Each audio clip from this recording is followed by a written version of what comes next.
What's going on YouTube? It's your boy camATL. Shout out to the DFS squad. Shout out to everybody watching this video right now. Drop a like down below because I already know you're gonna love it. Subscribe to the channel if you haven't already. We attempted to keep up that super hot streak that we've been on. We still pretty much are because it wasn't a total loss because a point adjustment happened on this little 4-game slate. And we were able to split in a lot of them. And I was able to get most of my money back through it. And most of our customers were able to get most of their money back. So that's good. Sadly, we were deep in the money and everything was locked. And then the OKC game went into overtime and Aldridge had the best game of his life. I'm not going to lie, I saw Aldridge having a good game before the slate started. I saw about 40 to 45. I saw him having a solid game. But I didn't see him go 70 plus. And if he would have even gone for 50, it would have been an easy night. And sometimes in DFS, man, that happens. You know, it is what it is. We live to fight another day. I went different on a 4-game slate. You know, you can take a little more chances than usual. I knew that Aldridge was going to be high owned. I tried to be sneaky and get off of that, which should have worked, but he went for 70. So it didn't. Ended up having Westbrook, Jokic, and then stacked the cheap Detroit guys in that line. And I honestly saw a takedown potential with that line, but Aldridge ended up going crazy for 70. So on a 4-game slate, when a guy breaks a slate like that, there's nothing you can do. But it is what it is, man. Live to fight another day. Got most of the money back, but we're going to go ahead and roll with it into tomorrow. We got a nice 9-game slate, a nice juicy slate after that 4-game slate where Aldridge broke it. So the only way we can possibly lose right now is if crazy, ridiculous things happen like LaMarcus Aldridge getting over 75 DraftKings points, or Belixia, whatever his name is, decides he's just going to play 17 minutes out of nowhere with no Bagley. Certain things like that are frustrating in DFS because you get everything right. You have it right on, and your decision-making ended up being perfect. But then you got some crazy shit that happens that just ruins it or holds you back. But that is what it is, man. Hey, you got to just let the past be the past. Let's go ahead and get right back to this heat streak.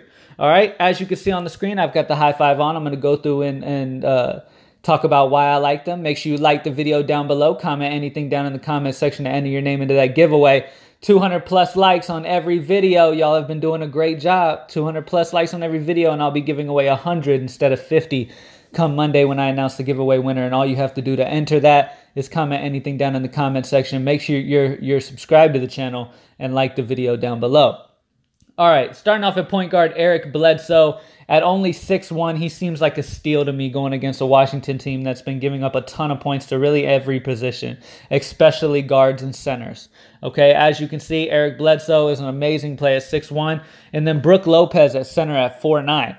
Okay, this isn't a guy who's going to get you a whole bunch of rebounds, but he's a good scorer. He gets that extra bonus because of three-pointers on DraftKings. He's a very good three-point shooter, and I absolutely love his potential here in a matchup where his rebound should go up. He should have a solid rebounding game, as well as being able to score pretty easily on this young guy, Thomas Bryant, down low. So I love Brook Lopez and love Eric Bledsoe in this game against Washington.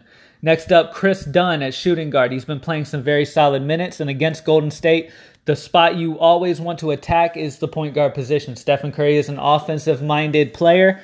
He does not play defense. You always want to attack them with guards, if anything.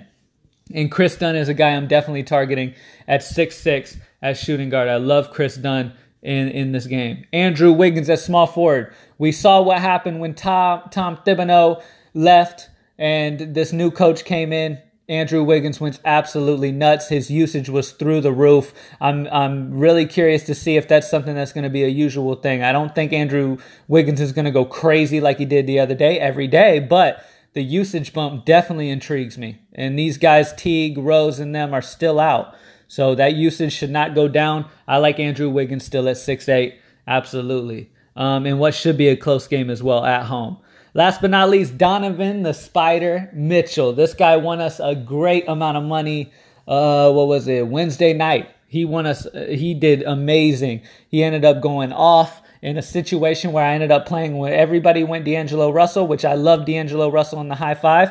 Ended up going Donovan Mitchell, though, with all of those Utah injuries. Later on throughout the day when all those injuries were announced and everything was up, and I checked the usage for Donovan Mitchell with those guys off the floor, and it was he added 14% usage rate to his usage with those guys off the court. So it was a must play for me. A lot of people obviously missed that through their all days of research. That's why I do what I do. I research all day and I put my people in the best position. I'm surprised a lot more people who do what I do did not notice that, because he was under 15% owned, which is ridiculous with that type of usage. So it was an easy night for us, and I expect him to have an amazing game here against the Lakers, who struggle a lot versus shooting guards especially. Brandon Ingram is a horrible defender, and I think Donovan Mitchell is going to tear him apart. And he will still enjoy that 14% usage increase. Donovan Mitchell is a lock for me. I absolutely love him. I think he can drop another 50 plus here in this matchup against the Lakers, and I think this game stays close as well. Don't sleep on Lonzo Ball. I think Lonzo could have a really good game here against Utah too. NATO is not a very good defender. Utah's always been a team you can target against point guards too. So I think Lonzo could end up having a big game on the Lakers side of it. I'm not targeting any like Kuzma and them, because Utah, you don't really want to go crazy against them.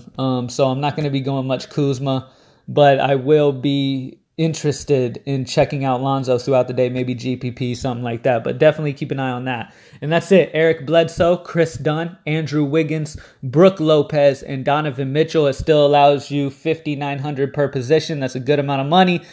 As always, though, guys, this is the first look. This is my gut look into the slate. I'm going to be researching all freaking day tomorrow, okay? So all of that research and the injuries and all the new news that I study up on, it might change things. So go to greenlightdfs.com, join the squad. Follow me on Twitter at cam_ATL for any questions throughout the day, man. Let's go ahead and get it. Let's start this weekend off right. We've been absolutely dominating 6-2 the last 8 days, and the only reason we lost the 2 is because LaMarcus Aldridge goes for a career game with 70-plus DraftKings points, and Bjelica Bjelica, the guy I hate the most in the world, plays 17 minutes with no Bagley.